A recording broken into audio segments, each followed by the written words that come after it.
Hi guys, this is Steve with Iron Range Adventures podcast. Today is a special one. I get to sit next to my good friend, Mr. Kendall Cook. I was going to give you a little intro on here, but I'll let you take it. Tell us about Kendall.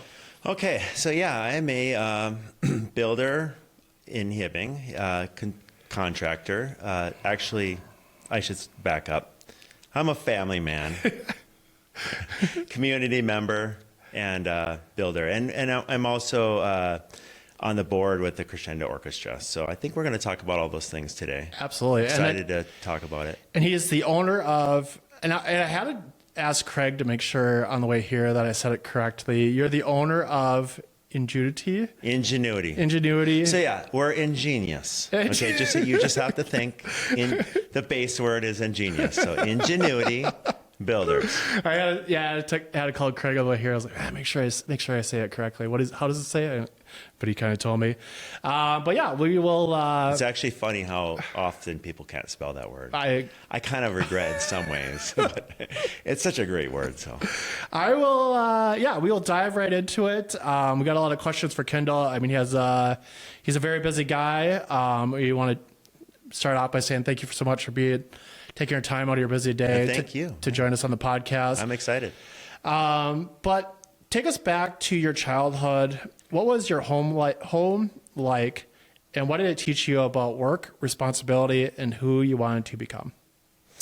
Well, my dad, I was lucky to have mom and dad that were very loving and caring, and were always there for me. So, I mean, a lot of people can't say that, and right. We've actually adopted some kids, and so we've seen both sides of it. But I was very lucky. Home life. My dad was very invested in us, making sure that we had skills. And so I exited my childhood with a lot of skills. I knew how to build stuff. I knew how to think. Cut and measure. All those kind of things. We tried many different crafts.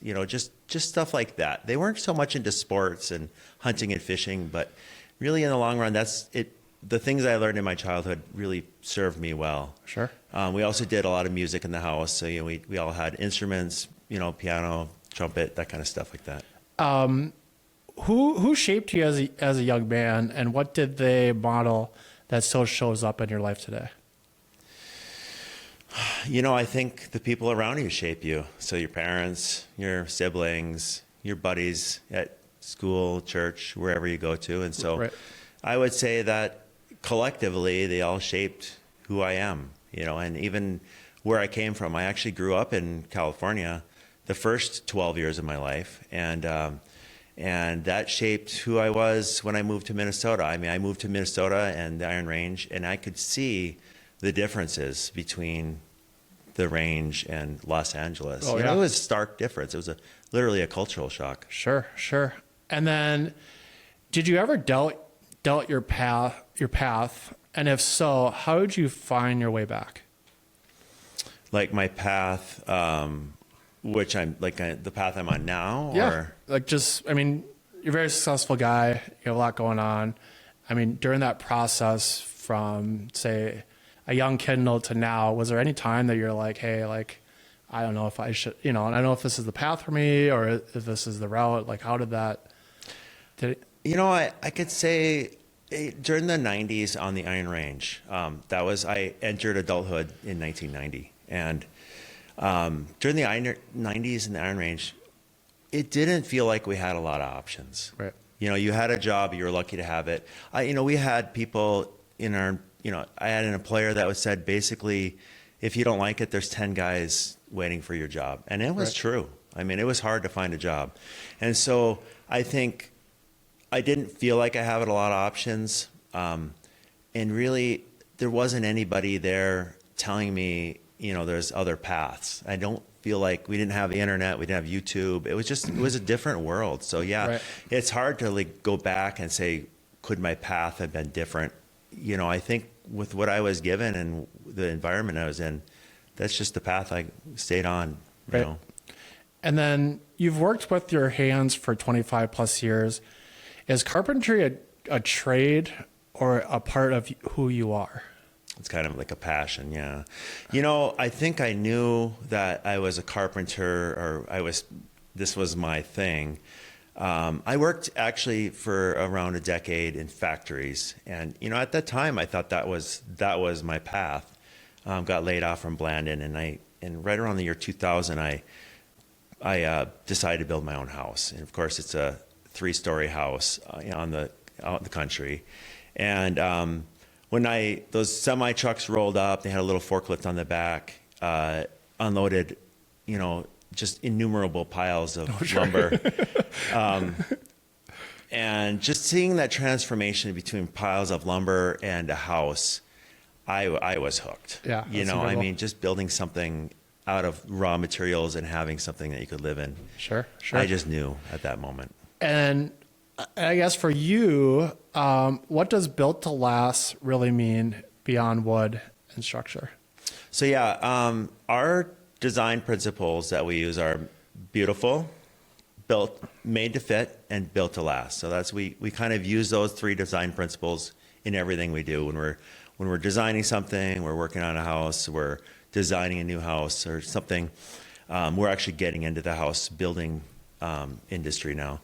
But built to last is important. It really focuses on material choices. So like making sure that the materials we put on the house aren't going to dent, aren't going to scratch. Maybe they're going to last forever, like a metal roof comes to mind. But, how many hailstorms does that thing survive? Right. Right. 0. Tree branches falling on it. So everything we look at, we're looking at triple pane windows. We're looking at interior finishes that are timeless, last forever, right, essentially. And then when a homeowner hands you their keys, what weight does that trust carry? Well, it's huge. I mean, they're trusting you with, not only the budget that they have, but, right, you're in their house. A lot of times they're not home. First of all, we get a background check on all of our employees have a background check. So I know that they're not somebody that I feel comfortable sending everybody into their house. They also trust us with keeping their house protected. So, we do a very good job of plastic and carpet runners and all that stuff. But not only that, we communicate well with them. So they know what's going on from a day-to-day standpoint, and they know what's going to happen as far as timeline and as far as price. Right. And then have you ever walked away from a job because it didn't align with your values? Yeah, I mean, I have exited jobs, finished what I needed to finish, and for one reason or the other, it just wasn't going to work out working there. Yep. And then what projects challenge you emotionally more than technically? I could tell you most jobs, I can't think of a in particular job, but I could tell you that any job that I went in not prepared, right, without the right knowledge, without previous experience on this job, the right tools, those are the jobs that challenged me. Right. And what I learned from it was, either don't take that type of job. If you're not going to get prepared, don't take it. Right. Or be prepared. Right. I mean, it's very hard when you're above your head. Well, and I think for you having 25 years in the trade, I mean, it kind of comes with experience. Mm-hmm. As we start off, everybody starts off at some point and kind of gains this experience as they go. And kind of same thing for you, or how do you figure for that? Well, you know what? I mean, now I didn't have anybody to ask. I'm first generation. I'm actually a 5th generation carpenter. Oh, wow. Really? Yeah, I know Eli is 5th generation. I'm okay. 4th. But my dad isn't. He knows a lot. He was a carpenter, but it's not like I'm going to call him up for every little thing. Right. And right. a lot of times he's been out of the game for so many years. I think now that's over. I'm hoping that problem won't continue because I'm sticking around in this company long enough to be there to answer those questions. Right. So I'm thinking we won't have this first generation problem, essentially. Right. And it's, if you're following in somebody's footsteps exactly, it's pretty easy just to call whoever made those footsteps to begin with and be like, hey, here's, what do I do now? So I guess for you, I don't have these as the questions, but like, those times where you're on a job site or trying to figure something out, like, and you're just kind of scratching your head, like, I'm sure everybody goes through that. I mean, what are you doing differently to try to figure it out? Or you just now I think 15 years ago, I was on the job site wondering what to do and thinking that there was somebody else that would know the answer. Right. And I don't really think that way. I'm not saying I know everything. I'm just saying now it's more like I was on a very difficult job this morning trying to figure out what to do. And I don't think anybody would know. You could ask 10 people, you get 10 different answers. Right. So I have to like weigh all 10 ways that it could be done. Sure. And then pick the best one. And I typically, on something that I'm not pretty darn sure on what to do, I typically get outside consultants. So like I'll have people that I know in the trades or my lead carpenters. I'll call them up and say, hey, what do you think about this? This is my problem. And now we have enough knowledge base in our company that we can usually answer all the questions or go to a vendor. Right. And then why is, so you also do the orchestra as well. Why is youth music worth fighting for? So, I'm on the board for Crescendo Orchestra. We've kind of positioned ourselves as an orchestra now because we're a community orchestra. We have adults and youth. We used to be strictly youth, but it's just through time, we've just had these adults that wanted to keep playing, and now we have an adult orchestra. Sure. So, but for the youth, I will answer your question. Why is it important? I think a lot of the other things are covered well. Right. They're in the schools. They're very established. And the thing that it wasn't established in Hibbing very well was the orchestra. Right. And so we're providing something that wasn't there. And if for the listening audience that doesn't know, like the orchestra, can you give a little backing about what do you guys kind of do and where can they, find your guys' work or go see your shows or? Yeah, so we give 2 concerts a year. We're actually on social media, so we're on Facebook, Instagram, and I think mostly Facebook. And so we're a community orchestra. There's three groups, and the community group, and it's a full symphony orchestra. We have brass, woodwinds. Oh wow! Yeah, awesome. And we have about over 100 people in the organization. Oh, really? Yeah, it's a big organization. Yeah. And I think I've seen you guys play at the high school. Well, there and the Discovery Center. Discovery Center, yeah. We played. We used to have a concert there every summer as part of our summer string program. Oh, sure. But we're not doing that this year. We've kind of pivoted away from that onto different things. But yeah, we have our concerts are at the high school. And we have a high school group and then 2 youth groups. Sure. So, that's awesome. Yeah, so everything from just the beginner, cutest little guys you ever seen, guys and gals, just 4 feet tall with their tiny little violins, and then on up to a full orchestra. It's a great program. And then on that as well, I guess for you, like what worries you about kids today? And what gives you hope? So, I think all of us are worried about kids and their devices and social media and stuff like that. And just, we all feel it rewiring our brains. And I think, luckily my brain was fully wired before I ever saw a smartphone.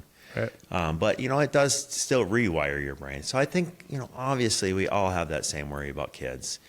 I do think that kids in this particular generation is really going to figure it out because this is the first generation that has always had them.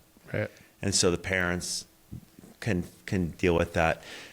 We have, from the orchestra, we deal with a lot of kids, and we really see the kids thriving, the ones that are engaged in other things. Sure. Like music or sports or something like that. And I guess for you, like, how does music and discipline shape kids differently than sports or academics? Well, I mean, there's a lot of similarities. As far as, I mean, we go to the concert, we don't see, you know, just like in sports, we don't see the hours of scales and practice and mistakes. We don't see that. We see the concert. Right. You know what I mean? And how does it shape people? Shape them differently? Is what? Yeah, just how does it? So, like, you know, a lot of people get their kids in sports, and you know, to help them with discipline. Like for music, do you feel it's kind of like the same thing, or like, hey, you got to show up? But you're also engaging almost like the spirit in you also, and when you're dealing with music or art. Oh yeah, I get that. And so that sensitive side has to come out. You can't just muscle through every one of those. It's about finesse. Right. And so, you know, it's that yin and yang. I struggle with it all the time. You know, I go to the gym, and you see me at the gym carrying those weights around. That's all about tension. Right. And when I play my violin or an instrument, it's all about finesse and light and delicate. That's awesome. That's awesome. You know what I mean? Oh yeah. And then we'll kind of go on to the next series of questions, which is the Iron Range Truth. It's kind of a new segment that I got on here. But if a young person on the Iron Range feels stuck, what hard truth does he or she need to hear? If they feel stuck, like stuck in their life, stuck in their... Yeah, just like, so, you know, I feel like the biggest struggle for a lot of people, I mean, even especially when they're younger, they're just trying to figure out life. And like, if they came to you and said, hey, Kendall, like, I feel stuck, what would be your best advice to them as they're probably watching this? Okay. So I would say, first of all, take a look at the people around you. Right. Are those people stuck? Or are they thriving? Right. If those people are stuck also, I would find new friends. Right. I mean, it's kind of a hard truth. Oh, yeah. But you got to be, you're the equivalent of your 5 closest friends. Yep. You know what I mean? So I would look at that first. I would get outside and I would walk around. Yeah, I agree. Especially in the woods. We live in the woods. Yeah. I mean, it's really hard to be stuck when you're walking around in the woods. Right. And like when I just had Pete Carroll on the podcast as well, and I kind of asked him too, because, you know, I did a poll on the Facebook group, and it was you know, if you could describe the Iron Range in one word, you know, and like I said on the last podcast, it was kind of like some people said, hey, I hate it here. And some people were like, I love it. Mm-hmm. You know, and I think the people that say that they hate it, you know, like you said, they're probably around a group of people that are like, we should just stay inside and watch TV and play video games. Mm-hmm. Well, that, you know, you have mountain biking, hiking, you can go out to concerts, you can go out to learn an instrument. I'm sure there's a lot of people in the back of mind like, hey, I'd love to learn I was never bored. I grew up here. I was never bored. We had the mind dumps, you know. We ride our bikes around on there, and then we start driving our cars around on there. I mean, how can you be bored with mind dumps? Exactly. That's right. Here's a good one. I guess, what does success mean to you now at 54 and that you didn't understand at 30? Okay. Well, I mean, at 30, I think it was survival. You know, honestly, I had, 4 little kids at home. Oh, sure. And we were living hand to mouth. It was just all about surviving. Yeah. You're not thinking about thriving. And that's kind of the raw truth for a lot of young families. Right. Now I'm thinking more about legacy building. I want to pass on what I know. I want to make sure I want to set up my next generation for success and not take away all the stumbling blocks for them, but basically give them a leg up. Right. So that when they climb, there's somebody there to grab their hand. Right. That's awesome. And then what do you hope history says about the kind of people who lived on the Iron Range? In our generation? Yeah.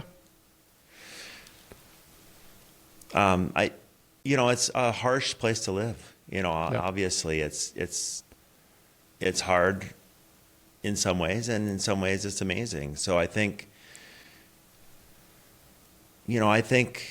I would hope that history would look at the Iron Rangers as tough people with lots of grit. Oh yeah. And were able to forge a landscape with their shovels and, you know what I mean? Oh yeah. Shovels and trucks, into which we've now realized. I mean, you had Pete Carroll on, is becoming the best playground in the States. Absolutely. I mean, the pits, the mine pits and the mine dumps. And we had Steve the mayor of Bowabic on us too. He says, there's literally, if you guys come to visit, there's literally something for everybody to do. Mm-hmm. It doesn't matter what you're into. There's something for everybody, Right. I mean, and we've mined this natural resource for over 100 years now, coming out of the ground. And I'm guessing there's another 100 years somewhere of ore. Right. So I think legacy for us is, we provided the steel that the rest of the world used to build their economies and their cities and bridges and cars. So I actually put the rapid fire questions in the middle. Typically, have you watched the podcast? Yeah, I have. Yeah, okay. I watched several. So I had a decision on the way here. I'm like, do I put the rapid fire questions in the middle or leave them at the end? But I actually put the rapid fire questions in the middle. Okay. Because I know the last couple of questions are very tough. Oh, great. So, but you ready? Yeah, I'm ready. Okay. I'm ready. Steve, can we edit like a drum roll or something in this someday? Okay, Kendall Cook, coffee or soda? Coffee. Okay. Pizza or burgers? Burgers. Burgers. I pride myself on my burgers. If the listening audience is trying to figure out where to go to get a good burger on here. I actually like the other guys. Oh, really? Okay. Yeah, have you tried them? I have not. I've tried it in Virginia. I haven't tried it. The same place. Oh, same. Okay. Same outfit, I think. So shout out to those guys. They really remind me of the other guy, Five Guys, which is one of my favorite places to go. Early bird or night owl? Early. Okay. I used to be more of a night owl, but now I'm up pretty early. Oh, here we go. Most unused tool on a job site. Most unused tool, huh? We actually get rid of the tools. If it doesn't get used in a truck, I would say we get rid of it. But I would say plumb bob. Oh, what? Plumb bob. Plumb bob? Never use it. Everybody has lasers, but we all have a plumb. Tell me if I'm wrong, all you carpenters out there. You all have a plumb bob in your truck. Nobody uses them. And then hopefully we can answer this one. Who is messier, you or your spouse? She is. Oh, she is. Okay. How much trouble am I going to get? I don't know. We'll find out. Morning routine, chaos or smooth?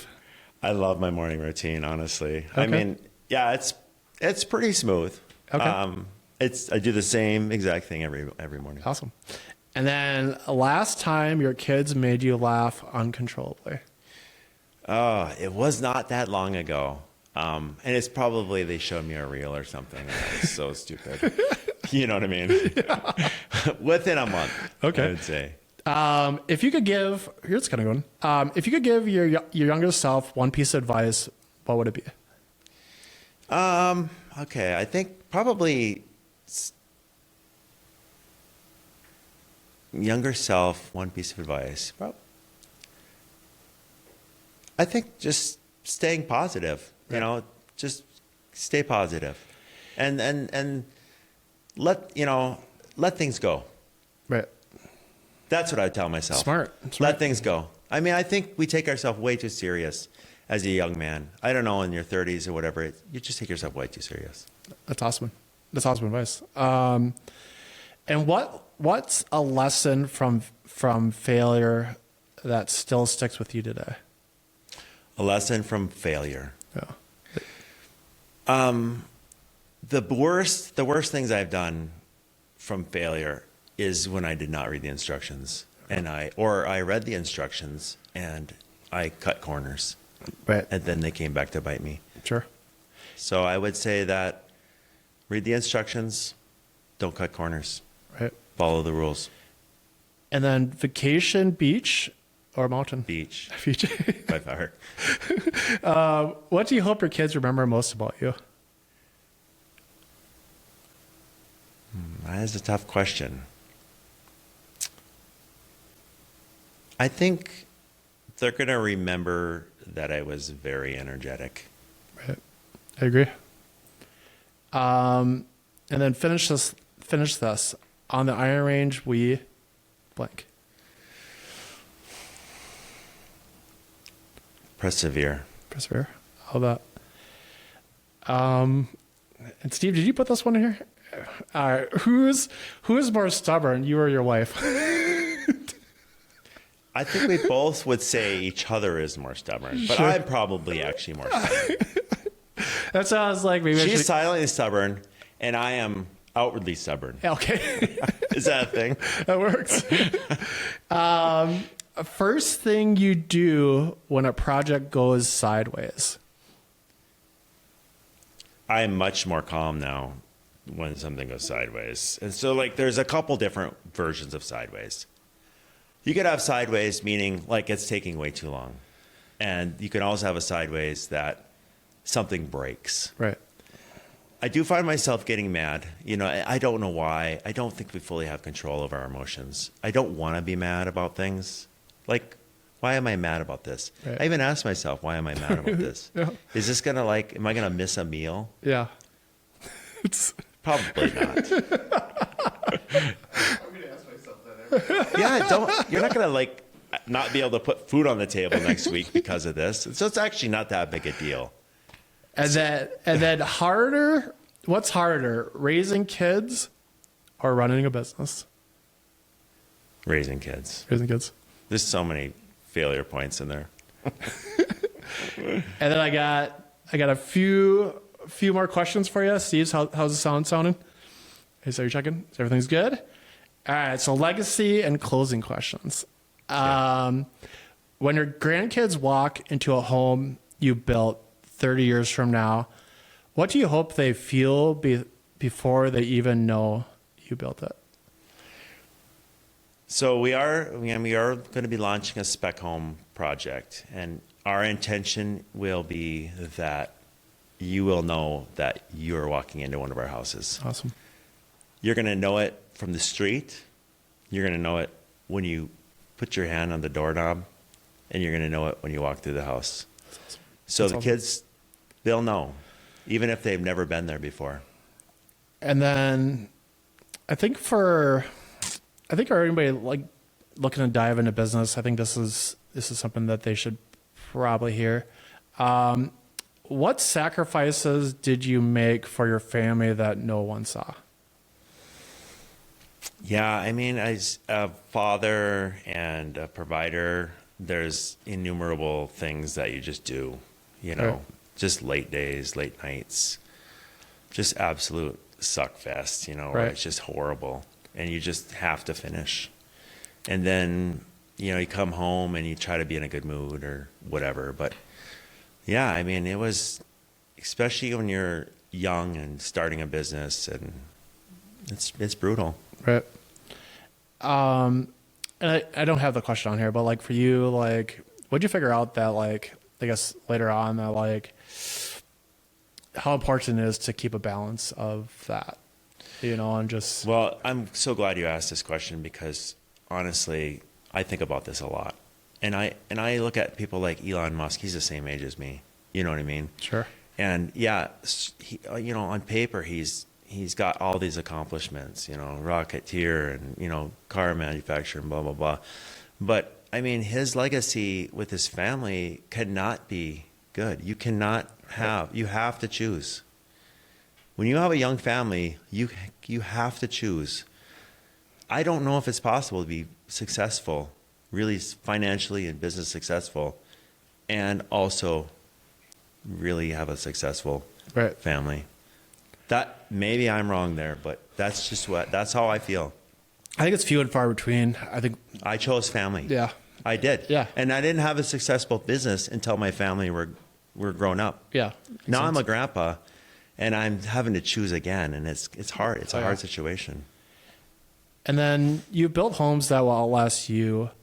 But what part of you do you think hope outlives you the most? What part of me will outlive me? I'm hoping that the ideas that we put forward now in our business, and we're really working very hard to develop not just a business and not just houses, but we're also working on building an ideology of what we need to see in a house, what a house should look like, how it should be built. Right. And so we're working hard on that. We haven't released a lot of that stuff out in the public because it's honestly right now it's proprietary. Right. And then we kind of touched on this some more, but if you could kind of touch on it again, if you could speak to your younger self, the kid who didn't know how this would turn out, what would you say?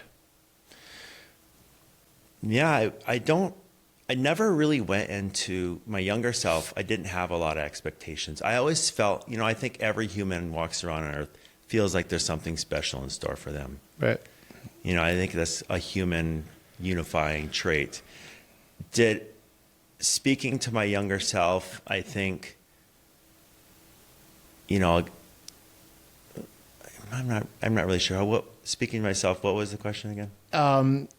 If you could speak to your younger self, the kid who didn't know how this would all turn out, what would you say? It's like when you're in your 30s and you're just, your kids are a lot younger and you're kind of juggling and, more or less just kind of trying to figure it out financially and just making sure that you can't keep keep your nose up or your head up because it did work out in the end. Right. I think that's probably what I would say.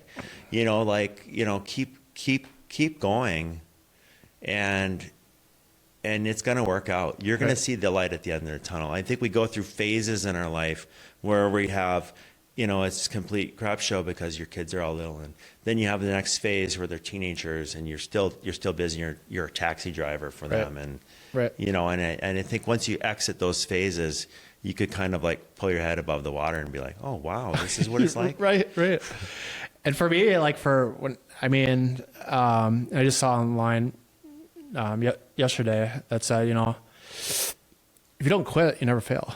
Right. That's a great. So if, like you said, if you keep pushing forward, and for me growing up, I would watch Kevin Wally that started Iron Range Plumbing Heating and, from the outside, it looked like, wow, that's just such a, Kevin kept me alive, by the way. Did you know that? Oh. So when Kevin, I was young, it was early 2000s, Kevin would call me up and say, Kendall, do you have any work right now? And I'd be like, no, I got nothing this week. And oh, really? So we were remodeling bathrooms together. It was Kevin and I. Oh, wow. Believe it or not. That's awesome. The boys were probably, in high school or just out, maybe just out of high school or something. And yeah, Kevin was a major influence on me. But it kind of goes back to you're saying, if somebody feels stuck, as a younger, change your circle.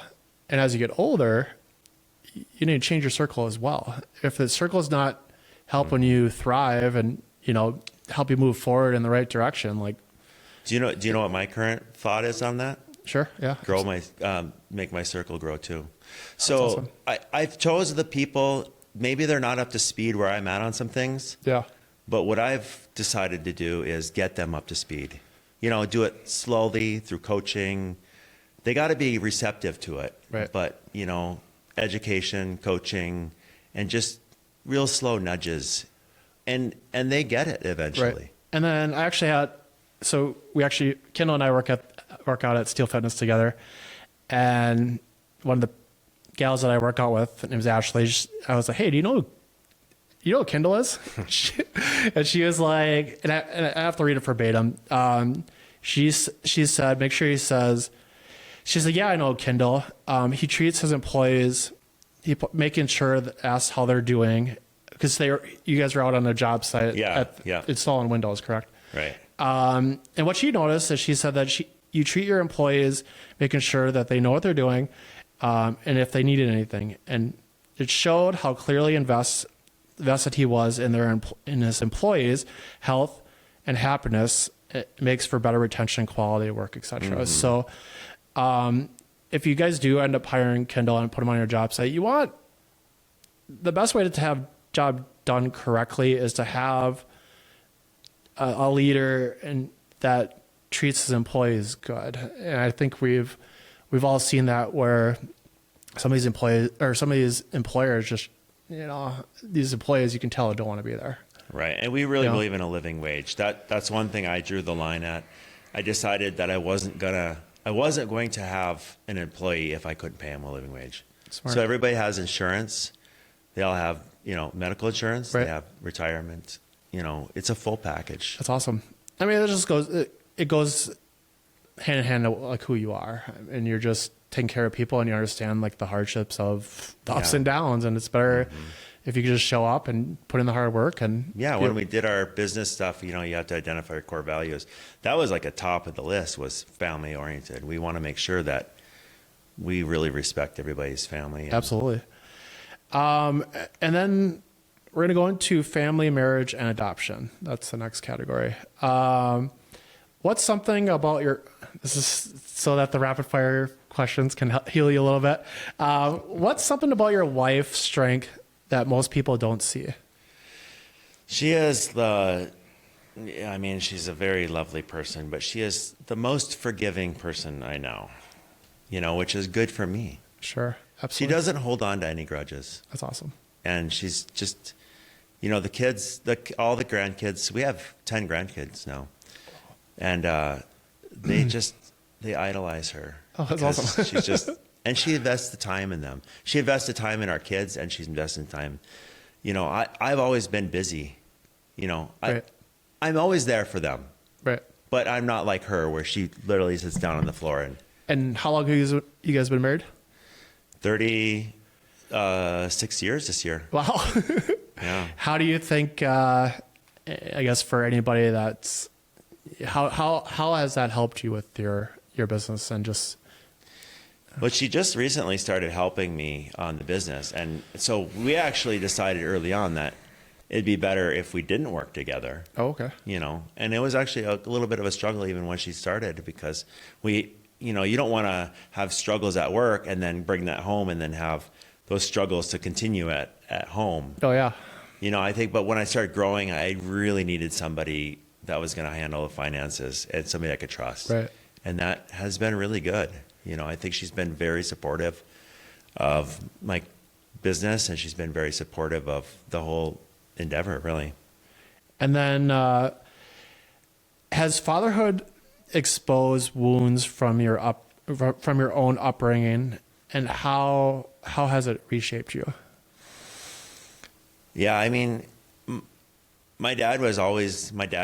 mom and dad were always there for me. My dad was a pretty busy guy also. He worked a lot. Yep. And I think that is part of just that generation. Right. They just worked. And that's what you did. That if you're a provider, you worked. Right. And so there's a lot of long days. I don't know if the wounds, I had a rough life with my brother, for instance. And so, that obviously, doesn't come without scars. Right. You know what I mean? And how did that shape me as a father is kind of what you're thinking? Or, yeah, just how did or vice versa? When things happen, you kind of look at it, and then you're like, hey, like I had Alicia Dick on there, and she on the podcast, and she kind of said, you put your hand on a stove and you get burnt. Like, how are you making sure that you don't get burnt? Right. Or just do it how luckily I have my wife, because my wife, she's always been the rock when it comes to what to do with the kids. Sure. She's had a more natural. I think if we were just rely on me and what I thought was the right way to go, it would have been 100% of the time wrong. Right. I might have my ideas, Yeah. and maybe I'll sway her one way or a little, but she's, kind of the winner. That's awesome. And it helps, it helps to have somebody that. And I just know to trust her now. Right. A lot of times I'll think of something and it'll be irritating to me, but I'll ask her and see what she thinks about it. Right. You know what I mean? She's way smarter than I am. And then the one thing there's a lot of good things I like about you, but the one thing I really do is the adoption. What led you to say yes to adoption, and what did that teach you about love? I mean, adoption was quite a journey. I'm going to say it like that. You know, we started out, our idea was we were going to adopt one 8-year-old little girl, you know. Yep. And so we started looking into the Minnesota waiting children. This was around 2007, 2008, somewhere around there. And, you know, we were working with an adoption agency, and, you know, that is just, the reality is there's sibling groups. You know, Sure. we actually found a sibling group before. We ended up only adopting 3 of them by the letter of the law. But the 4th has come into our life now again, you know, and we've kind of officially adopted. We've officially adopted him, but you can't adopt an adult. Right. Do you know what I'm saying? Yeah, yeah. So it just, you know, we've made the commitment to Essentially, him. just take him under your wing. Type Yeah, of thing. he's you know, he's our son, and Yeah. his kids are our grandkids, awesome. and you know, so yeah, we have 8 kids now. I mean, yeah, and they taught me about love. I think when you love your kids, they're born, and for some reason, you just immediately love them. That's awesome. And when you adopt kids, there's something that happens in you that, you know, though, those are your kids, and you have to protect them and love them the rest of your life. Absolutely. And so, yeah, it just kind of happens. Right. It's like getting married to somebody. You know, Yeah, you didn't absolutely. give birth to them, but you love them anyway. Yeah, that's awesome. You know? That's a great analogy. Yeah. And then if your adopted children watches this someday, hopefully they're watching it now, what do you want them to know about why you chose them? Yeah. I think, you know, we had a lot of choices. You know, they give you like a pile of choices. And for some reason, Susan and I just kept coming back to these kids. That's awesome. And, you know, you're looking at them online, and you have to make a commitment. You can't just be like, hey, let's meet 10 different. It's not like shopping for a house. Right. You know what I mean? Right. They really want you to make sure it's a good fit before you ever have Absolutely. any contact. Right. And so we had literally had to commit to this before we ever met them. But, you know, we had the pictures, and there's just something about them that spoke to us. I can't really explain it. Well, and that's good. I mean, the last thing you want is these adopted kids going to somewhere that just is not a fit. It's just not it'd be even harder for them than it needs to be. Mm-hmm, for sure. And what kind of emotional home did you intentionally try to build for your kids? You know, most people that are in the foster care system, Minnesota waiting children, they're called, that have the parental rights terminated, they didn't come from stability. You know, I mean, just to put it lightly. Right. And so our initial thought was, let's provide stability. And stability is hard sometimes because what feels normal to somebody that came out of that system isn't stability. Right. And so they try to build that into their environment. They want to make everything feel amped up, ramped up. Right. You know what I Right. mean? And so sometimes your first initial thought isn't maybe the right one. So, I mean, you try to keep them busy. You try to keep them in sports. You try to keep them doing things. And that's kind of what we found really was the best path. Right. And I did have something on the questions, but so you're juggling a business, running a business, a bunch of kids. Like, where did you guys think, hey, we need more? Or how did you come to the conclusion, like, Just hey, glutton for punishment, I think. how did that conversation go with you and your wife? When we adopted? Well, when you're like, hey, like, you know, we already had 4 kids, is what you're well, saying? I feel like the listen audience should know, like, you know, you're already, and I feel like some people, you know, they do just enough to get by. Uh-huh. Right. And you guys came to the conclusion, like, hey, we should we should adopt more kids. We should have some more people around here. You know, how does that even come about? I don't even know. I mean, I think you'd have to ask other adoptive parents that question too, and they're going to have the same answer that don't really know. I mean, we just did it. And then, you know, there's sometimes you just do things and you don't really have a good reason. I agree. Yeah, I agree. mean, we just did it. That's what we just felt like. I think we sat down one night and we felt like we had more love to give. We had done a little bit of foster care. Yeah.